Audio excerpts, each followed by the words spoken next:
fi say mustation ho na me no we interview agode me beka say October mu huma MPP na me hu so ma bonyenyen ya say bi omunye campaign me gidi say bebre amonita me ebeka ise me ka say yi kese bi di omanim enye nyame a kanu akora no bibi say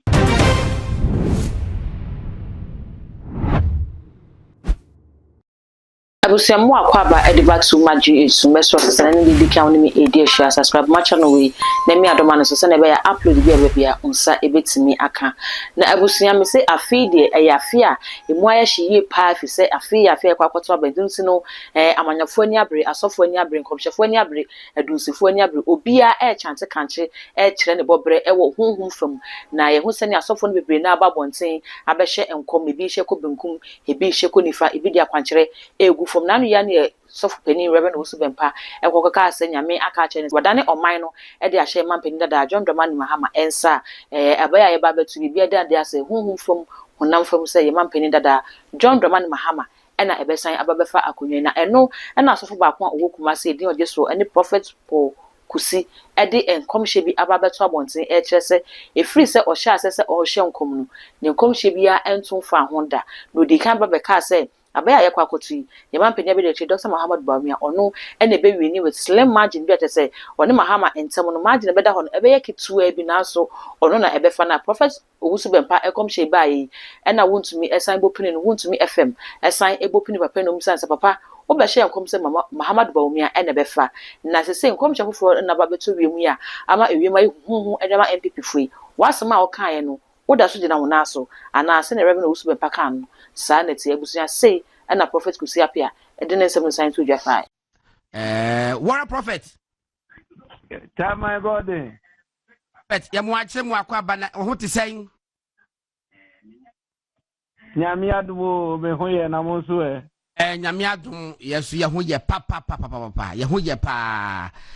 Na, you see, a cabe 6 days be there, Quakotwaba. Ya just say better no din komo kakra the free last year only di hon komo said Dr. Mahmoud Bawumia ebewini but with the slim margin about 50 point something no yinim susu wi ase de mo na maje ho aboso yinim hobi enti wo Paul Kusi Appiah prophet wona wo da charisma temple international ministry ano ena ye no ka say 2nd October ewiemu ti senyo yo god ma menchia wa hefo ni watiefo na anopaidia nkranhye ene dinhye na mahyo bia vise that's godin na eduru baabi anyame hwehwe nipa dodo na dia ya ade eduru baabi nso ohie nipa dodo eduru baabi nyame man ekoko ye select akonfo bebi afi mama ne koka nipa ne bibiri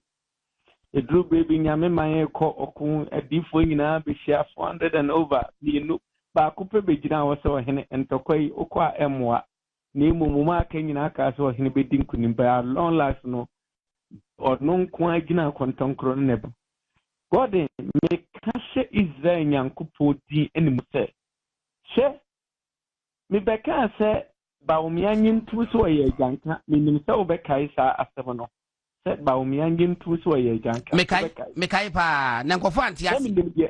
na minim de America extra no God may I have been consistent obian trace me prophecy he said mustation ho na me no ye interview God me beka say October mu huma MPP na me hu so ma bonyenyen a sabi omunye campaign me gidi say bebre amonita me ebeka ise me ka say yi kese bi di omanim enye nyame a kanu akora no bibi say enti nye bibia na ebeka bet God ma obia nyina pinti me say Bawumia ko primary bibi say si enkrofo srango krofo bompaye enkrofo ka sesebi yeyi alan nyame enyino nyame nyatrofo enkrofo bebre nso be ka say nyame ayi Kennedy obia ne won mo timbegina wo say nyame ayi Bawumia da bia Bawumia de yem se bidie na yi no but at long last no so ye beto aba no sebi na Bawumia na ye de enka say nyame ayi no momu na Ewurade Nyankopon ahinchese no me kase obia nkran say mark it on the wall and na 2nd October me ka Godin say Dr. Bawumia be wini aba no one touch enko rano what the obia nkran to obian trent me kind of confident minim dia make minim dia na so na so for no so sebi omunim dia make na say ne make na e fact they know it enti yemani nyina momunyini godin ochabre ni bedru aka be 60 something days no ochabre na dru na ye nyina ye behu omu a eka nyame adwene ni omu nso a sebio eye abufu a na say ya ubi ewura omumu ni ye nyina ye behu warrior and saying say opinion polls bi a aba bi mu che say Dr. Bawumia elidi John Dramani Mahama na emum no wunyanya one touch hola nkofo busa say bebreba ba nyina no yesi wontimi cross 50% no na wo de me person me say retreat that point say according to sunsun wi ase ne ma wo hu no ho ne de still na Dr. Mahmoud Bawumia ebe win by one touch sanity godin abawe nkọ runoff abawe me say nkọ runoff Bawumia be win aba no one touch godin mark my word ade anyame aka enna ye na godin minim say course abamu so Ukraine akasa course enna besi sabre godin ma fa course metin akasa yako 2000 ya sunbu but me can't tell obi ase me say Bawumia nyankopon ebe kasa. This is not about Muslims and about what Christians. No. Yinyi sa ade din free ho. Godin e de bi enema bi wo hon ma ye ya anhwe sta ye twa na enne ye beko be enchirima Godin se Bawumia ye Kristo ni no DMPP ni manke ye ko sida. And yem person nyema bi wo akokua mu a yaka Godin ye beka no ebetimi the chaos and not something bad and not terrible abomanim which we don't want it to happen. But what they make kind of people say, Crawford with Trimupo say, they will never and ever allow a Muslim to be a president of Ghana. But no, you nipa minim the America, asuma making Enkovara, they should come out and challenge me, and I will come out with my evidence and everything. They know some make a to be maker. What the minim the America, me say, Nyame ya aduma. Friday we me de me papa Reverend Dr. Prophet Victor Kusi Boating ebeba Kwashima Bintu Compress. We will be on Kwashima Bintu Compress this coming Friday. Godin na after holding him the David Tobanza warrior Tobanza Bintu Complex kwan no eda wuntumi Bintu Complex kwano gateway to beauty Bintu Complex at the Movement TV et man for ha mutimi nuru ho et end me catch no a declaration I declare say we fa answer mako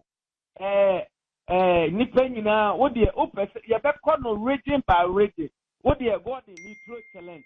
fine me ba be kan so mumla out make us Bawumia Bahama better thing obi ameka ye wie answer na manfo beka say omuka say ampa omuka yejitum but me throw challenge say voter region mama benya percentage yen ma Bawumia benya say northern upper west upper east savannah all the regions. This is what nyame ya aduma ye beba Friday all the bloggers and everybody should meet us we are ready yanka say yankuna nemu yejitum say Prophet Anto, Prophet Victor Kusi Boating, Prophet Jima, Prophet Ayudele, any Prophet Jewe, Yang Kopono, Yedi, Nimusen, software, all the regions are, then Pesame Boma can you ready? Yeah, or when you did deal with you, no winning to Muse, a woman say adding, Nancy, Body, and yet the Menyan Kopon. Yami be free ho, now what the be free pass at night. A brave piano, man, Yami, a form of Sustin. And the Brebiani a bre o one yami you baby I would see God the come on ye political shows so near bo of a cobra quantity and they are no more. Sana a dimunion to say a brebeba a brebeko. Many payamus may come with authority because God the way I wear say NBC they approach me December you are here with a nemo with the buy you know can who be a sako yankafie. They approach me near my bebroa we don't want to stay. And Yamani na momuni 9 December ente. Say any ya trofwa yebehu. So munsu na sebi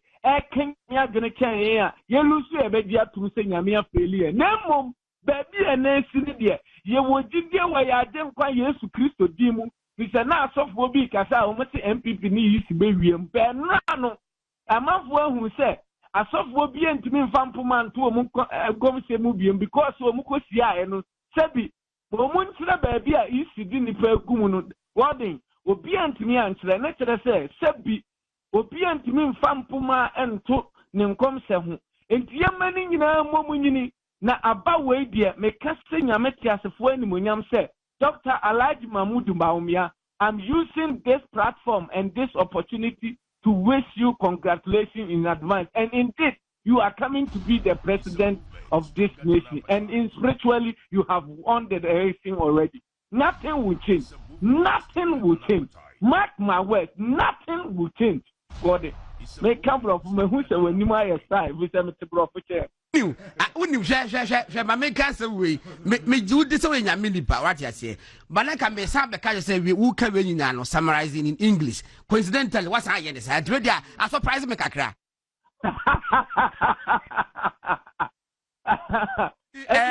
yes sir Friday Gordon nyame ya aduma mema we ne me papa Victor Kusi bo atia chichim komo wo kwashima bintu complex 101 we are coming there mate say I'm so be di hu yawo oh nyame ya aduma say na kura we approach na anyanti nyame ya aduma kwashima bintu complex Friday nyame ya aduma do obi anhia ho anopa umbehu me papa for first time o visit me pa na afi e be nyame ya di e be di nkunim ni e di awie nyame mo Dr. Bawumia ho ban Central region is gone and it's for NPP now, both parliamentary and presidential. Oh, the wow, Pebiano. And in Jebusia Prophet Kusi Appiah and Yakonoso, Yapakuti, Senior and Samuno Ababetu Janina, and came for an enter 7th, 8th, 9th December in Runo, and a fee, Bebia, Ubia, Agena Fenubia, so even the smoothness level of election, ya Babacosu, my refi, so without comment, a video, I say, Ediaman, William Sanafe, when me subscribe to so a too much age. Now the bell no Akahonsano upload be about on sa a bit to me, Akauko Facebook and so. Too much age, a honso, I know I like it, no, I share a diamond, a crowd.